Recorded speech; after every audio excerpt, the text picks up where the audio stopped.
Greetings, everyone, and welcome to episode 7 of the spring 2016 season of the Virtual Office Hours. My name is John Fia. I teach history here at Messiah College. The producer of the Office Hours behind the camera is Abby Blakeney.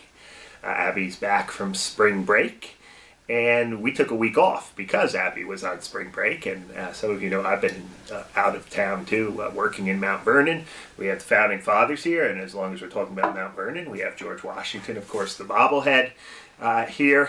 And this is rather fitting because we are now going to move into a discussion over the course of the next 4 or 5 weeks, I think till the end of the season, on the Founding Fathers and religion and their religious beliefs.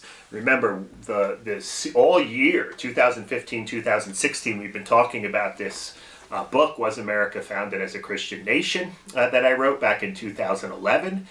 Some of you who are following the blog, you have seen the cover of the revised edition, which we now know will be out in September of 2016. I really like the new cover. You can look at that online.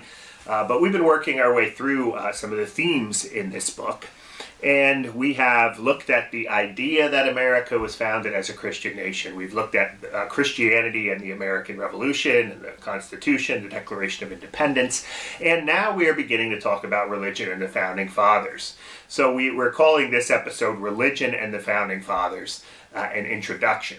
And the first thing I think that's important to realize when we're talking about the religious beliefs of the Founding Fathers is we need to be careful about talking about or defining what the Founding Fathers believed religiously and defining how the Founding Fathers thought about the role of religion in public life. Because they're two very different things and they don't always correlate with one another. So, for example, as we'll see in later episodes, you have somebody like John Adams, who very much was a Unitarian. He rejected the Christian doctrine of the Trinity, thus making it very hard to call him a Christian, at least by the standards of Christian orthodoxy, historic Christian orthodoxy.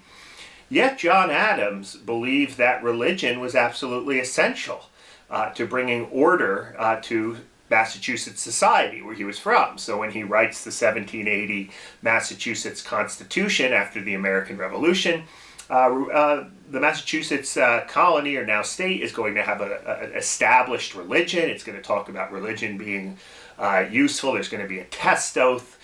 Christians are going to be the only ones that can hold office, and so forth. So here's a guy who may not necessarily have been an Orthodox Christian, but believed that Christianity was good for the nation. On the other hand, you have someone like Thomas Jefferson, who was also a sort of skeptic, who believed that it was important that religion permeate society because it produced good, virtuous citizens. So we'll talk a little bit more about that in the next episode.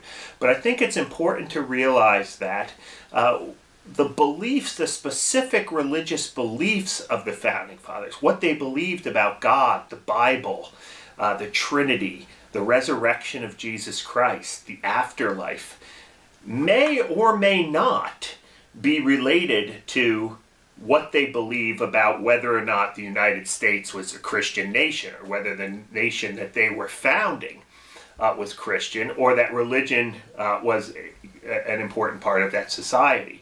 So I hope you understand that delineation here. Sometimes in the contemporary debates over the role of religion in the Founding Fathers, and the debates over the question of was America founded as a Christian nation, there are some who say, if we can only prove that George Washington was a Christian, then he must have wanted to establish a Christian nation.